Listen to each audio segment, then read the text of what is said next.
Hi అండి. దొండకాయ fry అయితే ఎలా చేయాలో చూపిస్తాను. ఇప్పుడైతే ఒక స్టవ్ మీద అయితే పెనం పెట్టుకున్నాను. అందులో ఆయిల్ అయితే వేసుకున్నాను. కొన్ని ఎల్లుల్లిపాయలు అయితే వేసుకున్నానండి. కొంచెం ఆవాలు, జీలకర్ర అయితే వేసుకున్నానండి. కొంచెం ఎండుమిరపకాయలు కూడా వేసుకున్నానండి. వేసుకుని బాగా కలుపుకున్నానండి. కరివేపాకు కూడా వేసుకున్నాను.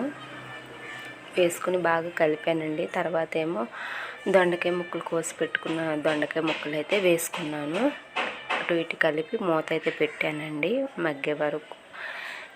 మళ్ళీ మూత తీసి కలిపానండి. కొంచెం సాల్ట్ అయితే వేసుకున్నానండి. సాల్ట్, పసుపు కూడా కొంచెం వేసుకున్నానండి. వేసి కలుపుకున్నానండి బాగా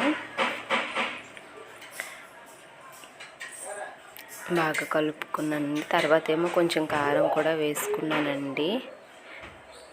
కారం కూడా వేసుకుని బాగా కలిపానండి. ఇప్పుడైతే మూత మళ్ళీ పెట్టుకున్నాను.